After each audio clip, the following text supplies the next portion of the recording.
नमस्कार, मैं हूं विनय सिंह। आपका बहुत बहुत स्वागत है। विश्लेषण का मुख्य मकसद है आज का कि क्या आने वाले समय में इसी प्रकार से नियुक्ति होगी जिसमें बाहर के राज्य के ज़्यादा स्टूडेंट का सिलेक्शन हो जाएगा।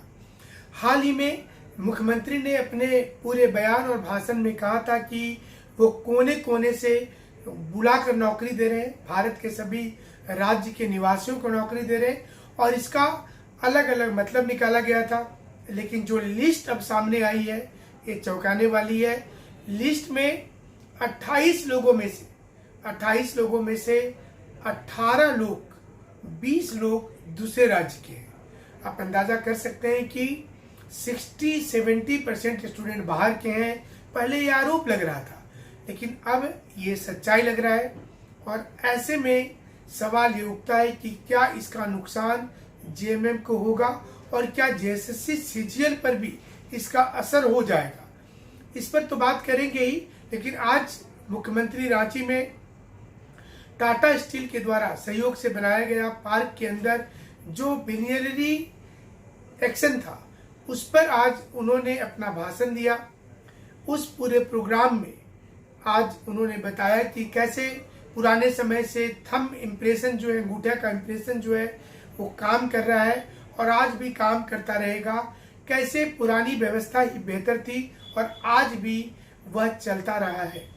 उन्होंने बार बार इसी चीज को दोहराया कि वो तो रोजगार देना चाहते हैं लेकिन विपक्ष के लोग जो हैं उनको इससे रोकते हैं और यही उनके लिए दिक्कत है। वहीं दूसरी ओर कैमरून में फंसे मजदूरों को झारखंड लाया गया और इसकी भी वाहवाही सरकार लूट रही है। उन्हें लग रहा है कि उन्होंने काफी बेहतर भी किया प्रदर्शन। लेकिन इस सबके बीच में दो तस्वीरें हैं। एक तो खुद झारखंड मुक्ति मोर्चा ने सिलेक्शन लिस्ट को ट्वीट करते हुए लिखा है कि कितना अच्छा होता कि इसमें झारखंड के ही लोग रहते। तो बीजेपी ने कहा है कि ये उनका दिखावा है क्योंकि अब तो ये क्लियर हो गया कि झारखंड का कोई नहीं है बल्कि ज्यादा लोग बाहर के हैं और इस पर आरोप प्रत्यारोप चल रहा है। लेकिन हम आपको बताते हैं कि पूरे विवाद की जड़ क्या है, क्यों ये कंट्रोवर्सी हुआ और जब आप तस्वीर देखेंगे तो आपको समझ में आएगा। इस तस्वीर में आप देख रहे होंगे कि पहला जैसे है अन्वेषा अदिति जो गया बिहार का है और वसुधा शर्मा नई दिल्ली से है, पल्लवी तिवारी भोपाल मध्य प्रदेश से है, राहुल गांगुली दुर्गापुर पश्चिम बर्धमान के हैं, सुश्री अपूर्वा तोमर ग्वालियर से हैं, इसी प्रकार से राकेश कुमार सिवान बिहार के हैं, तो मीत फतेवार गाजियाबाद से हैं। इसी प्रकार से सिलेक्शन गाजियाबाद के कैंडिडेट का हो गया मीत फतेवार का। कछार असम से सुश्री अनीसा डे, हैदराबाद तेलंगाना से गरिमेल सिंधुजा, मंडला मध्य प्रदेश से आत्रे कर्मे, सोनीपत हरियाणा से सालवी शर्मा, नोएडा उत्तर प्रदेश से प्रीति शुक्ला, सोनम सिंह पटना बिहार से, पटना से ही सागर सिन्हा, सोनीपत से अजय पंधाल, इसके अलावा पटना से कुमार प्रियम और ऐसे कई कैंडिडेट हैं जो झारखंड राज्य के बाहर के हैं। 60 से 70% सीट अगर बाहर के राज्य के कैंडिडेट को मिल जाता है तो झारखंड की युवा की परेशानी होगी और इसलिए अब दोनों ओर से वार और प्रतिवार हो रहा है। जेएमएम ये कह रही है कि अगर राजभवन ने वो बिल 1932 का लौटाया नहीं होता तो शायद ये सारे लिस्ट में जो नाम सोनीपत, असम, बंगाल, बिहार का देख रहे हैं, यूपी का देख रहे हैं, मध्य प्रदेश का देख रहे हैं, वो नाम वहां पर झारखंड का हो जाता। आपको याद होगा कि कल मुख्यमंत्री ने अपने भाषण के दौरान ये कहा था कि आज हमें अति प्रसन्नता हो रही है कि झारखंड के अलावा राज्य के दूसरे हिस्से से, देश के दूसरे हिस्से से और देश के कोने कोने से जो लोग आए हैं प्रतिभागी, उनको भी चयनित करने के बाद उन्हें काफी प्रसन्नता हो रही है। उनको आज बहुत खुशी है कि वो जो आज लेटर है ज्वाइनिंग का वैसे लोगों को भी दे रहे हैं जो दूसरे प्रदेश से झारखंड में आए हैं। इसके बाद कल से ही ट्विटर पर, सोशल मीडिया में, यूट्यूब पर और फेसबुक में ढेर सारे पोस्ट आने लगे। लोगों ने लिखना शुरू कर दिया कि एक ऐसा अबुआ राज है, एक ऐसा जेएमएम की नीति है, क्योंकि झारखंड मुक्ति मोर्चा शुरू से 1932 खातियान के लिए जानी जाती है। यहाँ जो मन माटी और मानुष है, यानी कि जंगल और जमीन की लड़ाई के लिए जानी जाती है। जब हेमंत सोरेन नियुक्ति पत्र बांट रहे थे तो उन्हें ये अंदाजा नहीं होगा कि ये इतना विवाद हो जाएगा और बीजेपी अब जो पीछे बैकफुट पर थी फ्रंट फुट पर आ जाएगी। अब वो अटैकिंग मूड पर होगी। बीजेपी अब खुलकर सवाल पूछ रही है कि हेमंत सोरेन को जवाब देना चाहिए। जवाब तो नहीं दे रहे, ऊपर से सिर्फ गोल गोल बातें कर रहे हैं। जेएमएम का दोहरापन सामने आ रहा है। एक और तो उन्होंने नियुक्ति कर दिया दूसरे राज्य के लोगों का। लोगों ने यह भी आरोप लगा दिया कि क्या सीटें बिक गई हैं, क्या हुआ उस कानून का जो पकड़ने के लिए बनाया गया था।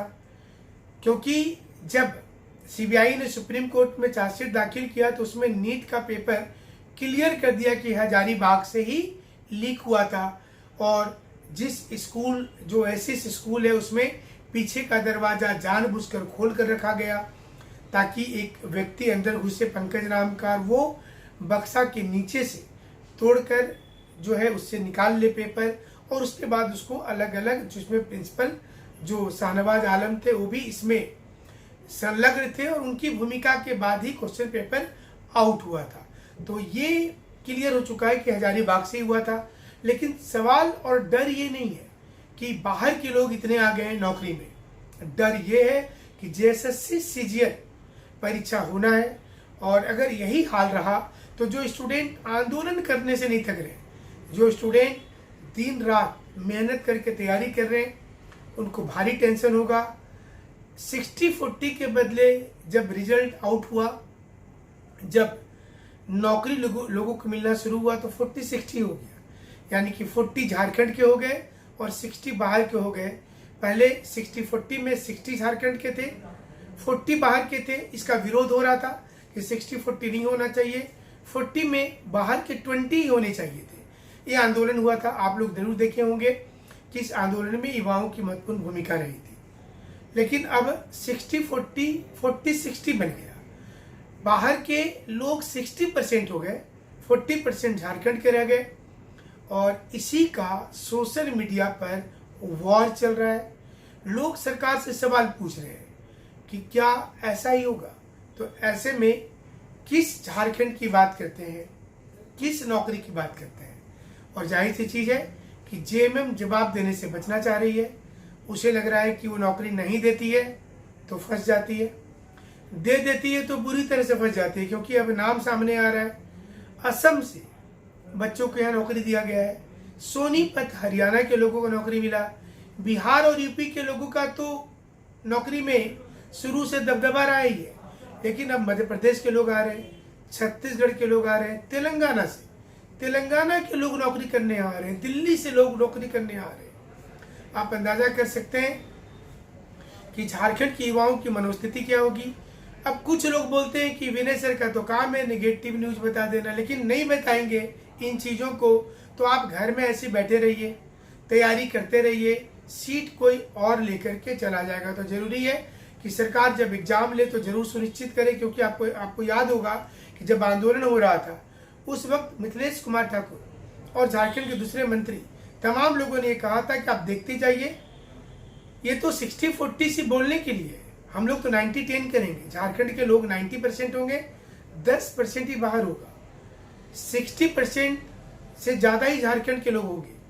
लेकिन जब रिजल्ट निकला, लोगों का नाम आ गया और जब पता चला कि 60-40 नहीं है बल्कि ये तो 40-60 है, तो लोग नाराज होने लगे और अब वो जमकर लिख रहे हैं।